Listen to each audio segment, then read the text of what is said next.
And we are back. Welcome to Pounding the Table, episode 90. We got 10 episodes till episode 100, so stay tuned. Tony is back in the booth this episode, and quick shout out to our sponsors over at Masterworks. They have some exciting offers in our email, the Weekly Pounder. Shai's got some deep dives, so make sure to go to poundingthetablepodcast.com and make sure to sign up because another episode of Pounding the Table starts right now. But we are underway, and I do mean underway. I wonder why fund managers can't beat the S&P 500? Because they're sheep. And sheep get slaughtered. We have concluded the following. Because I know more than anybody. Cold winter has apparently not affected the orange harvest. Ladies and gentlemen, welcome back to episode 90 of Pounding the Table. We got an exciting episode. It's August 25th, and the market decided to turn as soon as we started recording here today. So, Joey and Shai, welcome back. Why did the market just shift? Did it take people a little bit to understand what Powell was saying? Because we thought it was kind of like a nothing burger, but now it's starting to go up. I think there's a lot of fear that was baked into today. I think I spoke to Joey about this like last year at this same Jackson Hole meeting, the market tanked 5% or something around that. So I think a lot of people were freaking out. What if he's going to say something again that's going to make the market tank? And he really didn't say much. What I got from it, the narrative was higher for longer, which is what I'm seeing in all the numbers too. I don't know if the market's really priced in that rates won't get cut really until second half of 2024. I think this like rally is just without any substance. I wouldn't look into it that much. I do think until like end of October will be a tough time for us growth investors. I was listening to it and it seems like the same stuff he's been saying the entire time. So I chalked it up as, wow, he said nothing. And now we're just kind of like rallying back. So yeah, it's a very interesting turn of events. We got some big winners and biggest losers. We got a new section we thought of that I think is interesting. We got a firm up 30%. Joey, we got VinFast up 42%. Is this the new meme stock, do you think? It's so interesting. We talked about this last week and it might have been like in the teens or 20. And I'm like reviewing everything about this company, reading all these almost like internal reviews, former employees, looking at the numbers and just thinking, okay, this is going to be another one of those stocks that just goes to $1 or sub $1. Here we have it sitting at, if TD Ameritrade's correct, $155 billion market caps, bigger than Ford, GM, and Honda combined. Again, if all the market caps on TD Ameritrade are correct.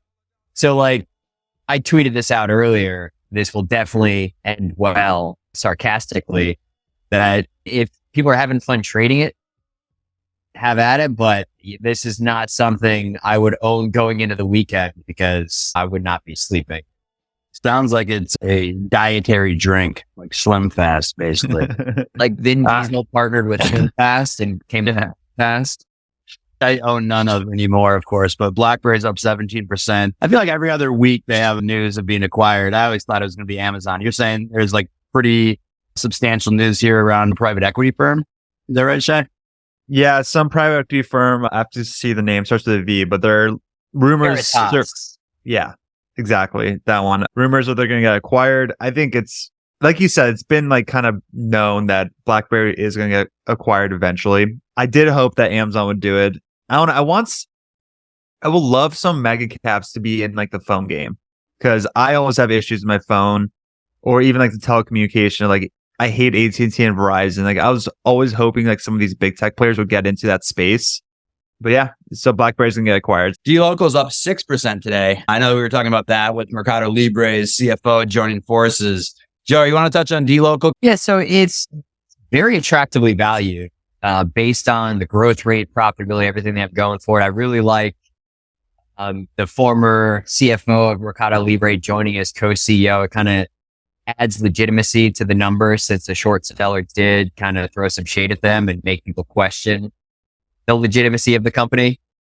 The thing is, don't get caught up in like the big moves of stocks because we talked about it because it jumped 20% after earnings in this announcement. It then gave up all of those gains. It was essentially flat and now it's up 6%. So like it seems if you just listen to the last two podcasts, you'd think the stock's continuing to run when really it's been a very volatile market and this has been jumping around a lot.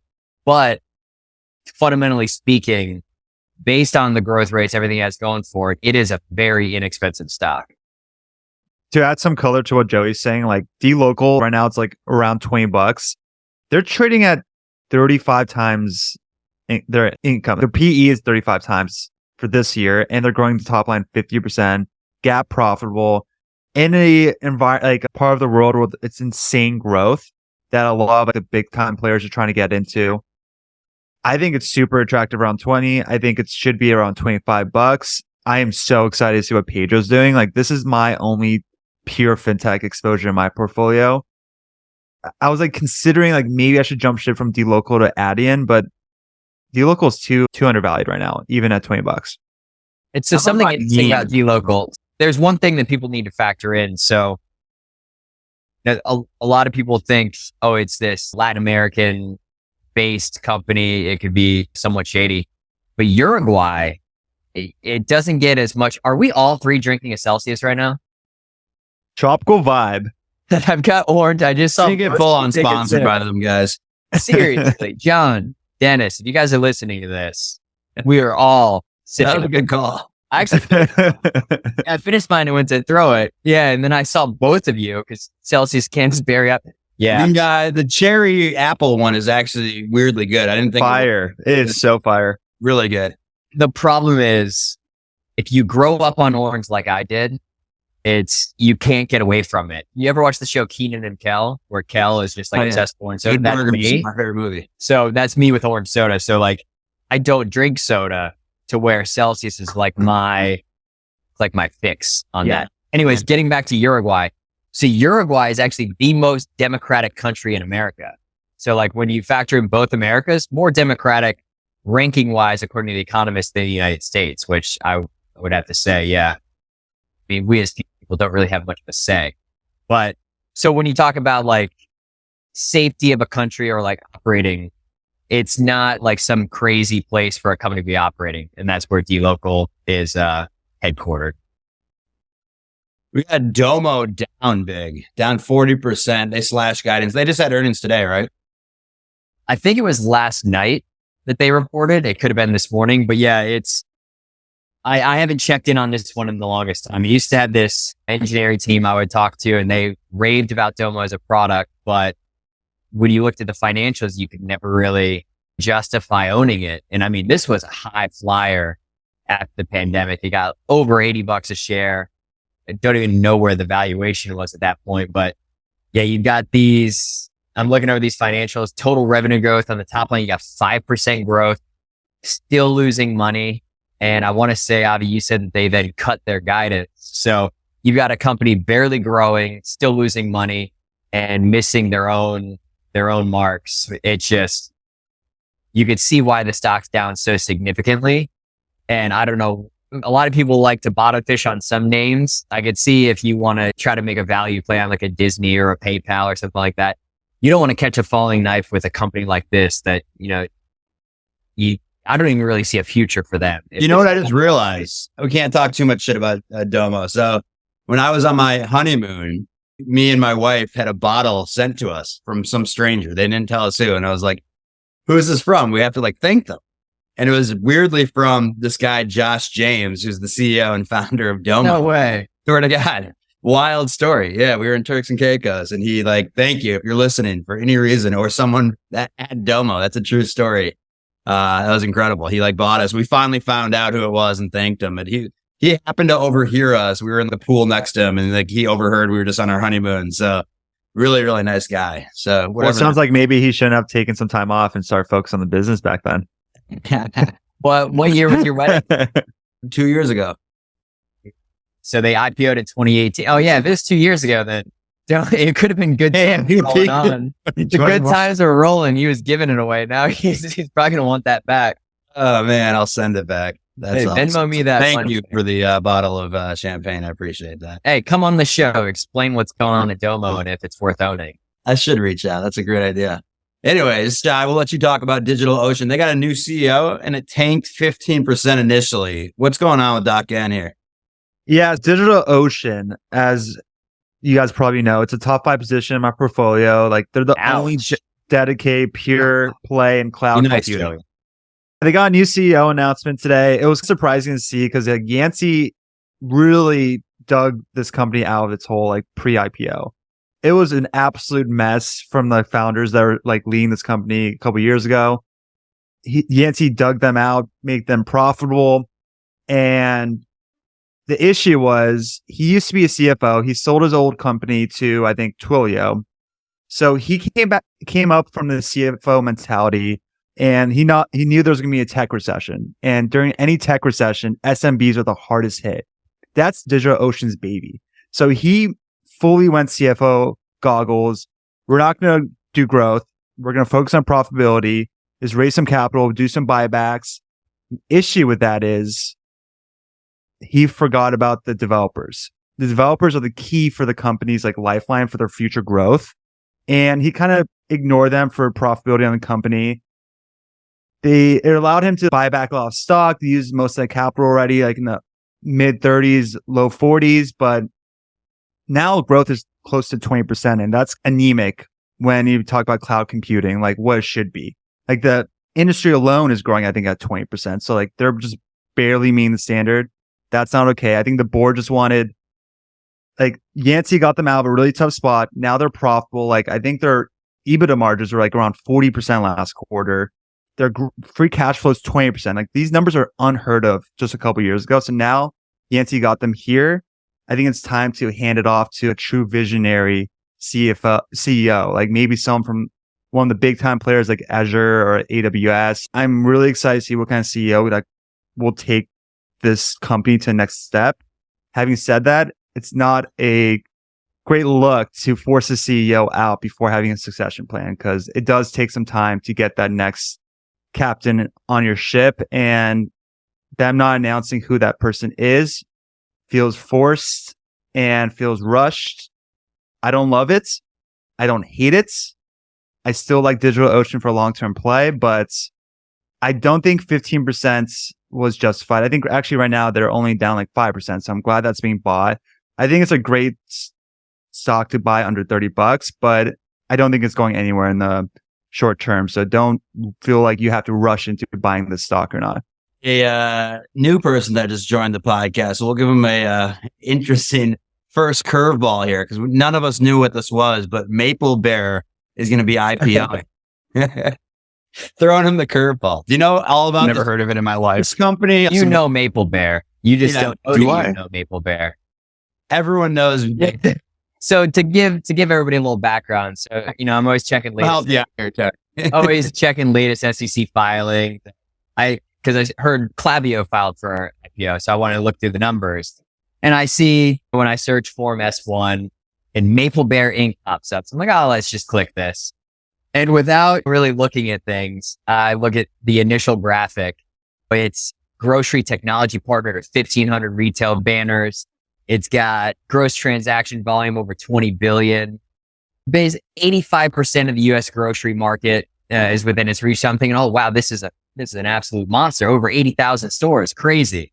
Turns out it's Instacart. So yeah, Instacart, Klaviyo both just filed for IPO. So we'll dig through both of those and probably do something on it next week. Did not see that coming. Yeah, Maple Bear threw you a curveball. Figured that would It's like be Nestle. to introduce you back to the show, because you look like you've been hanging out with Maple Bears, perhaps. Can we just cut that whole part? I was going to say that would be an awesome nickname if like a big Canadian dude, like a Patrick Maple Vellner Bear. type. Just call him Maple Bear. Like Brian Reeves, probably dating myself. None of you guys are too young. But Big Country during the early 1990s in the NBA. Anyway, speaking of going woke and going broke, Joey, Target, you said, Disney. We talked about this a few episodes ago. They're hitting their 52-week lows. Is this because of the go woke, go broke still? Or do you think there's bigger issues? So there's a lot of issues facing the company, as we've discussed before. And yeah, I want to say it closed at its lowest level since 2014 or something like that. I think I saw something like that on CNBC. It's just a lot of things are not going right for them. And same can be said of Target. I want to say they just hit a new 52-week low. So yeah, everybody that's kind of in that go woke, go broke category seems to not be doing all that well. But I'm sure people at Anheuser-Busch are loving it that they're finally out of focus. But Yeah, I keep seeing Disney trying to cut a deal for ESPN, getting in on betting, all this other stuff. It seems like Iger's trying really hard, but the market waits for no one. Tony, you joined late here, but I was asking them, we see the kind of market. The initial reaction, I guess, was kind of just a nothing burger, right, from Powell. And we just see it starting to go up here at the end of the day. Do you have any idea as to why the market had like a slow reaction, or is this something irrelevant to Powell? No, I mean, it's definitely, I think a lot of it happened right before Powell, because I think a lot of what was going down with what was said today was already pre-forecasted for a lot of people. So I think a lot of different things sold off into kind of knowing how he would go about today. And then you can see like what's coming back up right now. You know, it's stuff that would be doing well if that was the last rate hike that was in July. So we shall see there, but I didn't think the market would come down to, there was just so much options either way that it's more like it was just dealing with all the like cash selling options on both sides for the big swings, and then just evening out here after it's had like a long sell off week because of, I guess, the news that just came out. Certain stocks did, which brought down, you know, the. Listen, I mean, I just don't see the stock market like rallying until the rates get lower. Like right now, there's trillions of dollars on the sidelines. Like, why would they risk that money when they can get 5%, like risk free? So that's what I'm really watching going forward, is just the yield and like specifically the dollar. The dollar actually kind of broke out yesterday. It's like over that 1.04. So that's like, that's providing me some heartburn. And I just don't think the market will do well with rates, the yield being over 5%. Mortgage rates also hit another high, 7.3. Joe, you were talking about Zillow offering 1%. I was looking at the news. It said yesterday, so Thursday, they finally went live with this. They're giving mortgages at 1% down. That seems very... I thought this had to be some sort of like FinTwit joke that like Ramp Capital or someone posted. And lo and behold, it's real. Yeah, Zillow rolls out 1% down home loan program. And it says a new program initially launching in Phoenix will help ease one of the biggest barriers to entry for buying a home. Yeah, financial security. Yeah, let's just buying out homes to anybody that wants 1% down. Yeah, there's a reason you have to have a certain amount down. It's like, okay, you are financially stable or secure enough to be worthy of buying. Not like, oh, I'm worthy to buy a home. It's like, no, this is someone that fits the risk profile that should acquire an asset that they can pay back over time. Now it's like, this has 2007, 2008 vibes written all over. I was going to say, you didn't see that scene where he walks into the club and he's like, how many houses do you have? Yeah. Yeah, that's literally where we are at in that movie. It's insane. 1% down. And then imagine what that monthly payment would be. Imagine what your rate would be, because your credit score is probably garbage at that point. Like I feel like some senators or someone in power needs to come out and say, hey, yeah, awesome idea. No, it's not happening. So many foreclosed homes, right? Like people aren't going to be able to these mortgages. There's already just a huge, I don't know if you guys have talked about this yet, but there's a massive uptick like this year already in foreclosures. So India landed on the moon. I did not know that. They became the first country to land on the South Pole ever. Joey, I like on that. The South Pole? At the South Pole of the moon? You edit that? No, you didn't edit that? I didn't touch that. You're fucking with me. What does that even mean? Was that you, Tony, or no? Is this actually? No, is this like a flat Earth theory? I didn't know. That was the news from. Jai, did you do that? No, this is from One Read, right, Avi? Is it the South Pole of the moon? Of the moon. I did not know about this. I guess the moon has poles. Yeah, apparently. On to the next thing. Peloton's partnering with universities to provide. So wait, before we move on, do you think that means India is the first country to land on the moon? Peloton will partner with the University of Michigan. We're not trying to get too canceled here. What are you saying with the Peloton? Because you love this Ozempic that you've been going on here. I love Peloton. So I've got the app. I have my program that I do throughout the gym, and I use them for the cardio aspect because my friend Austin has a Peloton and you can add friends for free to the app. So he initially added me. I thought, oh, this is dumb. But then I did some like their treadmill workouts and stuff. And I really like using it just like a back pocket cardio. So I really like the bridge, but yeah, I see they keep making partnerships. I saw they made like a B2B offering and now they're doing universities, but Then I got to thinking, kind of like the Dexcom thought, is the diabetes market going to be impacted by these obesity drugs? And then I get to thinking, the typical very lazy person, do you want to lose weight by working hard in a gym, on a Peloton, something like that? Or do you want to lose weight sitting on your couch watching TV and taking pharma?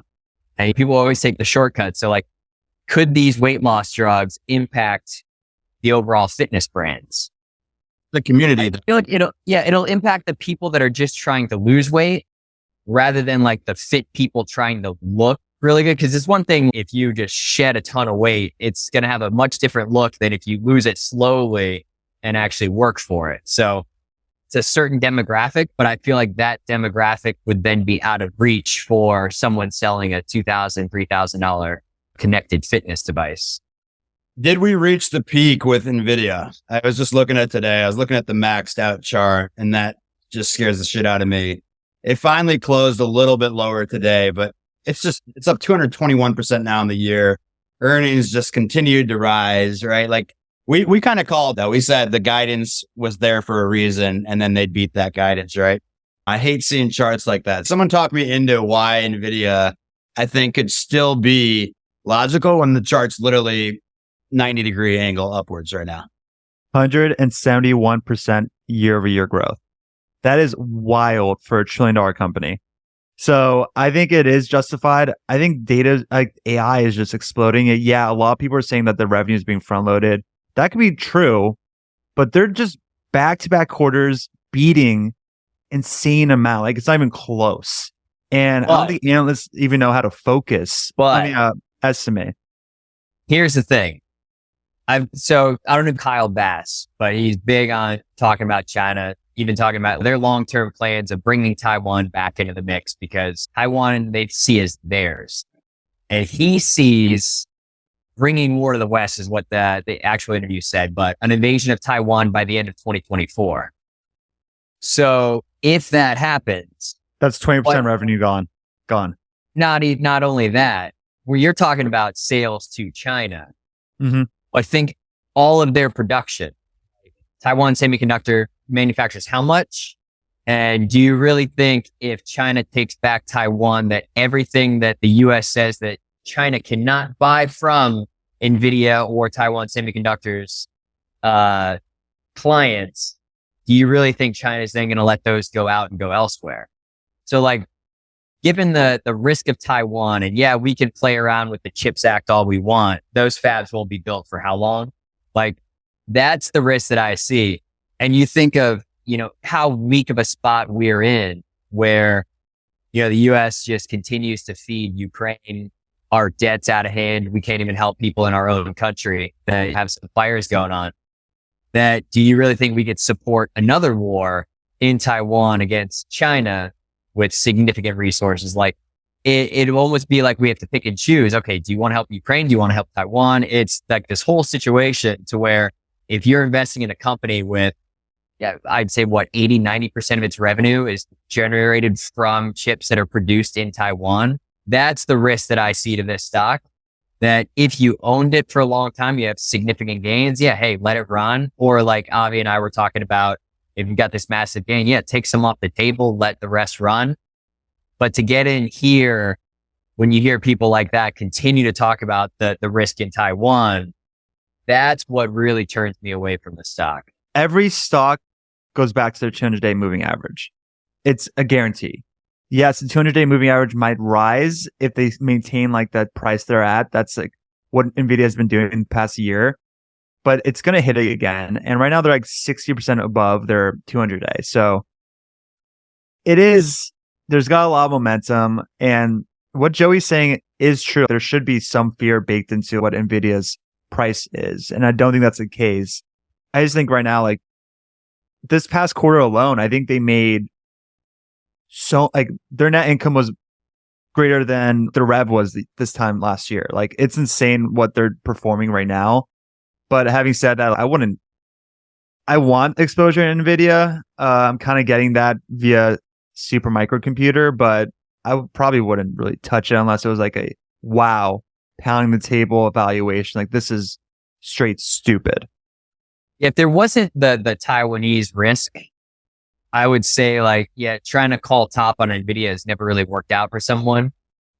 So yeah, looking at $1.1 trillion is one way to look at it, but it's also, they're fueling artificial intelligence. They're fueling like all the huge trends in the market that this thing could just continue to run. But Tony, did you ever email those guys at Goldman Sachs and say, you guys should have picked NVIDIA? What they choose instead? Costco. Different. Different good. Many splits later, good. I think that like just because I know it's got all these good positive wins for it, that it's pushing it along and everything. And it's been just grinding up with the QQQ grind. But that gap I just saw, like, it's like post earnings, that gap kind of lines up with the previous high. It's like I'm probably watching that area at some point. I feel like it might get retested, and then maybe that'd be a decent spot to consider where it's out there. if only we had some sort of like chat room that we could just drop Tony in and he could just tell people this daily. That'd be pretty awesome. We making a chat room going here. Before we move to Sentinel-1, the other thing I'd like to say, we just saw the Republican debates. My boy Vivek tore it up, I thought. Now, he's still way behind Trump, and Trump's obviously been the big news right now. But I do want to say, we try to keep politics out of it, but I'm thinking if Vivek starts to build some noise where it's actually serious, he said he's not going to touch Taiwan and basically give it away. So are people watching that? But no, so what I really think, so first off, I think when Trump was saying Ukraine would have never happened if he were president, I think that would be accurate, just because having a wild card like him as president, no one really wanted to mess around. So I feel like Trump wouldn't let Taiwan fall just because he wouldn't want to say it happened under his presidency. But Vivek, yeah, he is such a good speaker that's why he stole the show, and no one could really keep up with. He's got like that youthful energy just coming at people. He's done a lot in business to where like he's got not cockiness. He's got like the confidence to go at these people and actually know what he's talking about. I think he's vying for that VP nomination because that it seems like anybody that, makes any waves, that's the best that they could do. And I don't think any other really spot within the administration would work for him. But yeah, I feel like that's what he's got his eyes on. Sentinel-1 hired an investment firm as the cybersecurity company is potentially exploring a sale. They have earnings next week, Joey. You were saying that this is potentially some gamification that Sentinel-1's doing, maybe? So I feel like maybe they did get some legit bids, and it's very inexpensive based on its sales, even like its cash. I want to say it was like a $4.something billion market cap company with $1.2 billion in cash. I got to confirm those numbers. It's very inexpensive in many ways, but they did disappoint last quarter. And I just always, in the back of my head, are thinking, okay, why would they want to sell out so quickly? They haven't been public all that long. And my thinking would be, what if they're about to disappoint again? They want to get out ahead of it. Like, maybe we should consider these bids. We're continuing to crap the bed when it comes to operations.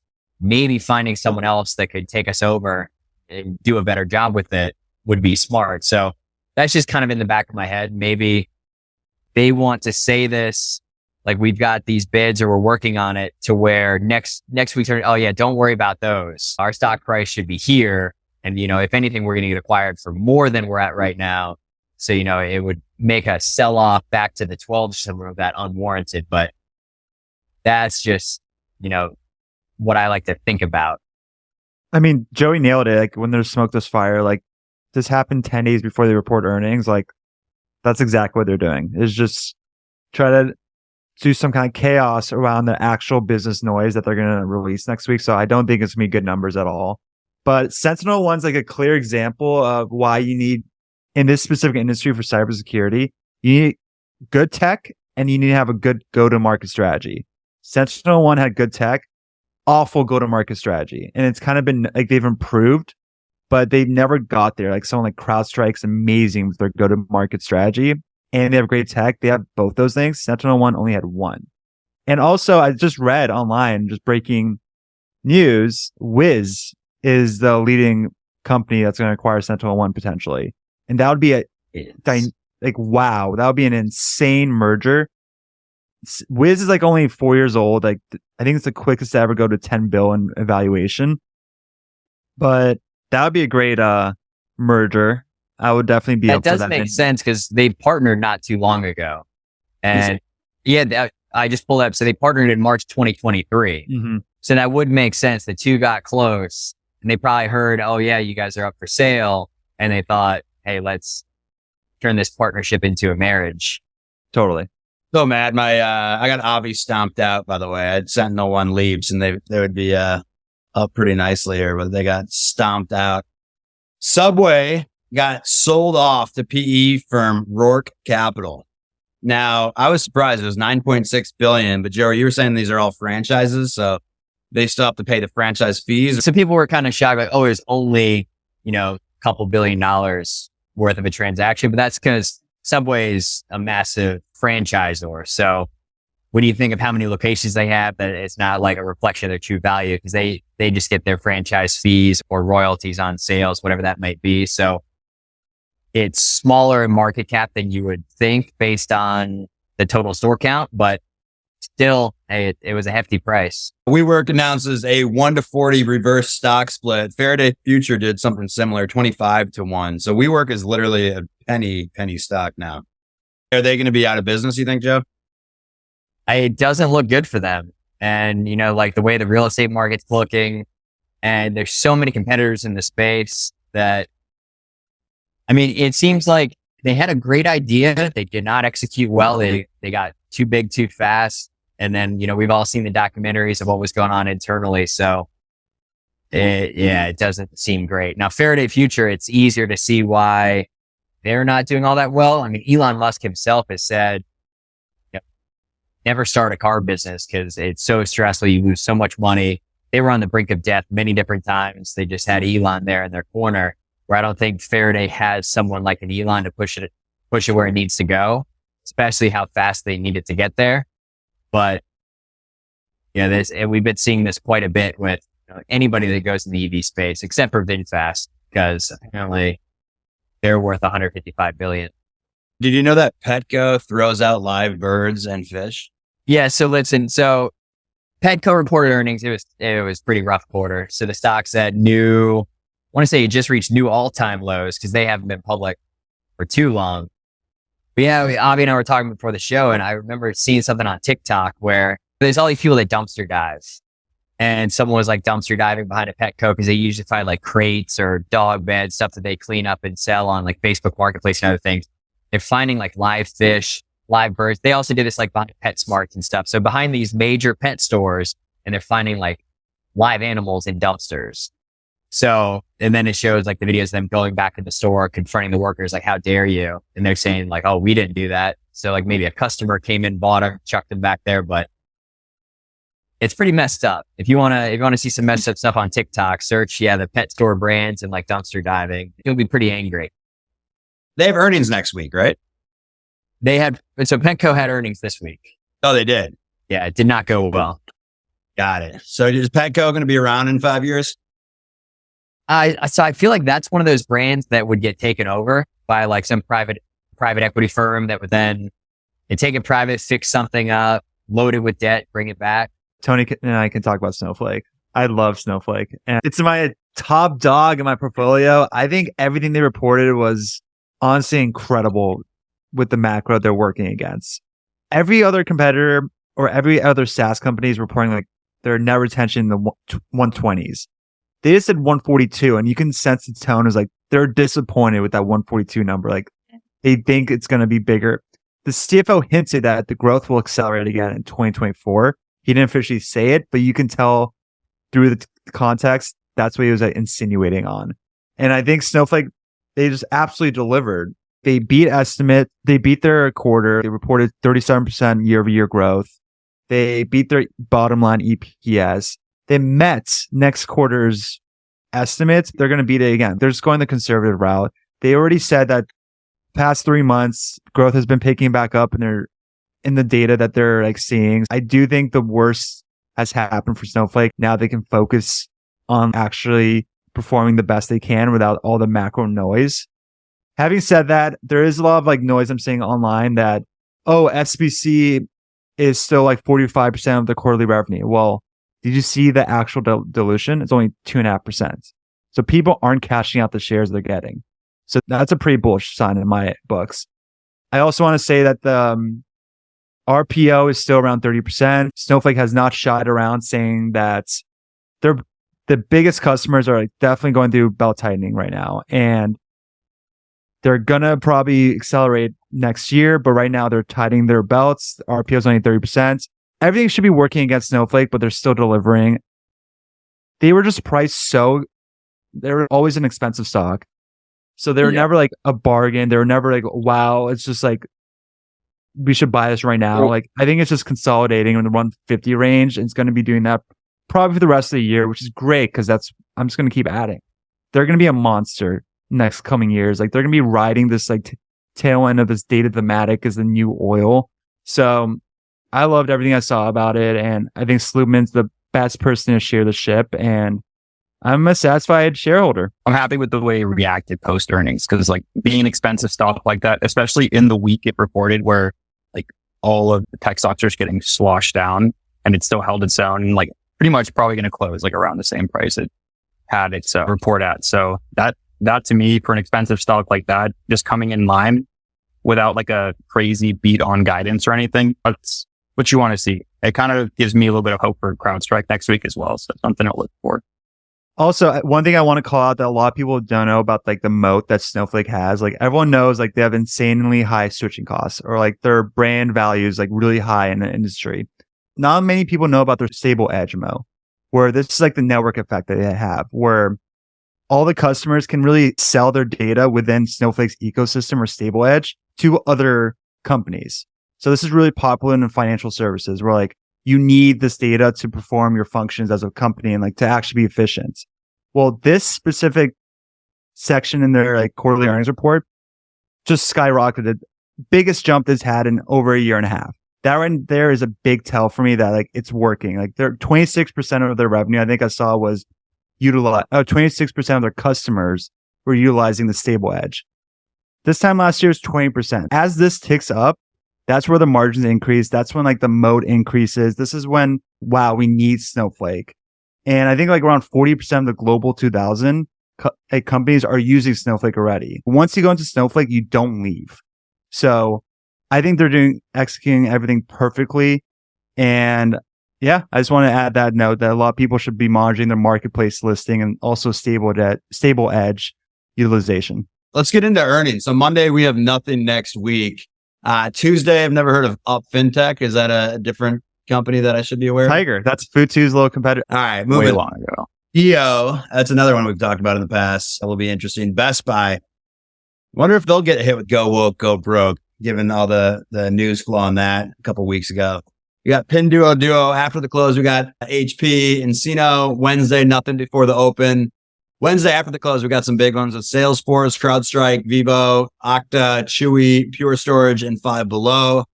Thursday, Campbell's, Chunky Soup, Dollar General, UBS, Nutanix, Sentinel One we just touched on, Elastic, PagerDuty, Samsara, Dell, Lululemon, Broadcom, VMware, and HashiCorp, Joey. I'm looking forward to see a lot of those cloud earnings. I think that just like that thematic, as Shai Buhler has been saying a couple times here, that is like something that's really going to be looked at as conditions start to normalize for people. Because it's been a long period of increasing rates and stuff. So if you can start seeing cloud maybe improve a little bit, then you'll start seeing things like better earnings reports on those. Oh my God. I just realized after I did the calendar, Avi, MongoDB confirmed their earnings, and that's Thursday after the bell. That's a big one. That's a big one to watch too. That's a massive one because they're Snowflake's a perfect comp to value MongoDB's valuation. And right now, MongoDB is 40 or 50% more expensive than what Snowflake is. So they had an insane quarter last quarter, like similar to like how NVIDIA has had past 2 quarters. It was, wow, this beat was insane, top and bottom line, usage based. Everything is great for MongoDB. If they just have like a good, not great quarter, watch out for this stock. This could hit under $300. If it does, I am adding. I think this is going to be a big, after all this macro noise is done and like AI is like obviously going to be cemented in the future, I think MongoDB is going to be a big winner. And I think that's like a great staple in your bonsai. So I'll be watching that. Samsara is something that Joey brought to my attention last week, and I'm absolutely obsessed with the company. I wanted some kind of Internet of Things exposure. I did Impinge. They completely butchered their last earnings, so I dropped them. I'm really monitoring Samsara. I really want to add them, but I probably won't above $20. I'd start position under 20 and slowly DCA to like hopefully 16 to 18. So that's something I'm watching. CrowdStrike, they're going to deliver. Very surprised that they can't go above 160. They've been like hovering between 145 to 155 for a long time. I think they're a decent value right now. And I think the Sentinel-1 news that's like surfacing, that's even more bullish for CrowdStrike. Like, I think a lot of customers might even go to them. And I know some executives from Sentinel-1 bounced ship a couple quarters ago to go to CrowdStrike.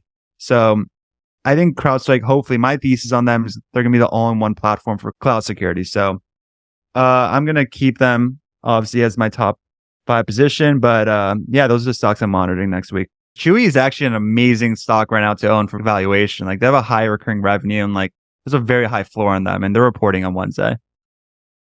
Yeah. So Chewy, I mean, the growth has slowed there. They have become profitable, so it's a little more attractive there. It's one of those gray areas of valuations that we've talked about in the past where top line isn't as impressive, so they don't really know how to value it based on sales. And it's basically like a retailer, but they don't have like the earnings to justify some hefty price earnings multiple. So it's kind of left for dead between the value and growth investors. Now, what Shai was saying is 74% of their revenues are auto ship, which this is almost like recurring revenue business. It's pretty insane. And based on those, it's trading at like 1.5 times auto ship sales. So very inexpensive that I don't know why some bigger retailers aren't looking at Chewy and just acquiring them. So many want exposure to that pet space that I feel like could easily scoop this up, whether it's on Amazon or a larger player in the pet space. It'd be just such a great add-on. But yeah, the valuation is very attractive, and it's one that I've been watching very closely. Last earnings, I want to say they were trading in like the high 20s and then 20% the next day, but has since given up all those gains and then some. And I want to say I saw like a negative analyst note saying that they were going to miss on one of the main comps. So that did drive it a little bit lower, but I could care less what analysts think because they're rarely ever right. I was going to say Lululemon. That's a good interesting because retail has been struggling big time. Like the stocks. That's a big indicator of stock. So retail, you've seen like all levels be impacted in some way. So you've got the lower end consumer where Gap was saying Old Navy had pressure for the lower income consumer. Then you had Ulta crush it. They had some shrink, which is theft. So that's been a major issue across all these companies. Shrink is the new weather, where if a retailer misses, they used to blame the weather. Now they just say, oh, elevated shrink, meaning, more people are stealing stuff. So to see all these retailers, I would say Foot Locker blame shrink. Dick's Sporting Goods, they seriously blame. They cut their outlook, everything on it. Ulta, I think they're a better indicator for Lululemon because it's like that upper middle class style brands. And their security, I feel like they're better when it comes to shrink. But then you remember those videos of people like get fired because stores were stolen from it and running out. So it's an industry-wide issue. But Lulu is just that premium brand that everybody loves. And I would love for it to miss on some metric and absolutely tank like back to the upper 200s and start scaling in just because Lulu has such a stranglehold on my household that I'd just be making some of my money back if I bought the stock and made some gains on it. But yeah, trading in the past, I've done relatively well with it. So I'll be watching it closely. We just went on an entire episode without talking about Tesla, but we can't do that to Elon. They got these new charging stations. Joey, I'll let you because you basically called this out a few episodes ago where we were talking about they're going to become the new Murphys and like have a movie theater, just like this experience. What happened with this? This is incredible what they're doing. Yes, we saw this like mock come out where Tesla wants to make exactly what we talked about when we're talking like the experiential charging station, make it into like the Buc-ee's or the Wawa, but these charging stations. Because yeah, you plug in and sometimes there's shopping centers where you can run around. Other times it's not, and you're just stuck waiting there. So why not create some sort of Tesla experience? And yeah, you saw this mock-up where it almost looks like a drive-in movie theater. You're plugging in and you got all this other stuff to do. So I could see this almost like a slow rollout. And you saw this estimate come out where it's saying that given all the partnerships with these major automakers that, it's Wedbush that said Tesla could access up to $20 billion in revenue from its recent supercharger deals with automakers. So to think like all of those deals could fuel their expansion of this experiential network, not to mention like the other revenue that they could generate from having all this, like think all the Tesla merchandise and stuff that they could put up there. PT partnership. Like Tesla is going to be there with a screen in front for 30 minutes. How about that advertising? Like Tesla could. There's so much that they could do there. And then on top of that, they can have their own solar panels powering the whole thing. It's pretty awesome. Automotive as a service. That's the taxis. Yes. That's the other thing. Like, yeah, they could have these robo-taxis stations as well. You could have your service station / charging / everything. It's just the ultimate Tesla experience. So I've never been to a Buc-ee's, but I have friends that are from Texas and, rave about it to where it's like the all-in-one place. You get everything at Buc-ee's and they rave about it to where I feel like that's what Tesla will become. And it's just like where all the EV companies would flock to, especially since every EV in a couple of years are going to be using the Tesla supercharger network. What's stopping Tesla from what I call Waze, but Waze, right? Like, couldn't they start from an ad network, start to talk to all these companies you're passing on the highway and give exclusive deals to Tesla owners? Like that. Yeah, I already see that at gas stations where I'll fill up at Wawa or something. There's like an ad that comes on their thing. So like, why not pop up on the supercharger? Or if they're at this drive-in movie theater or something like that, there's going to be endless sponsorship deals. And not to mention, like, he could tie in X in all of this with all of those advertisers. Like, there's so much that he could do there. That is crazy. Fuck. Wow. Shai, is everything okay over there? Yeah, I was going to say, we forgot to talk about the gray area, which is a great concept we should introduce. Maybe that could be next week, though. There's no rush. What is the gray area? We've been going for about an hour, maybe. Yeah, it's like when a company starts going below 20%, like top line, but it's not profitable enough. We touch on that with Huey, but yeah, we need to go in depth next week. And that would take a full bit. That's a good episode. Like that's a huge like C Limited is in that right now. That's a perfect example of like the pivot from growth to profitability, but you're not there yet. What do you do? It's like for basketball fans, like if you're like a highly touted forward out of college, are you a small forward or power forward? A lot of the times, if they're in between, they're gonna fail in like the NBA. So that's like the same kind of thing that we should like touch on, like which companies hit this bucket. You guys gotta watch the new Florida Gators documentary on Netflix. Pretty awesome. My friend's gym, CrossFit Winter Garden's in it. But you see Brandon Seiler sitting in a gym. It's got like a giant wolf on the side. CrossFit Winter Garden. Love that. All right. That about wraps up this week's episode. Tony, welcome back. We are very excited to do some partnerships here with Underdog Sports. We only got about 2 weeks left here till NFL kickoffs. Their Best Ball Mania is incredible. You have a chance to win $3 million. They're giving away $15 million throughout the year. So make sure to check out the description in the podcast episode. We'll also put it in the email as well. Definitely use the code PTT. It's a way we get credit as well as you get in free spots for the pick'em. So it's a win-win here, guys. Drip on 100, yes, say less, that's me. Y'all on level 1, I'm level 3. Pounding on the table for my team. Every night I flex, I'm making big moves. That's a big move. Big money, big moves. That's a big move. I'm making big moves. That's a big move. Big money, big moves. That's a big move. Yeah. They can play, don't talk about it. Master P, I'm about it.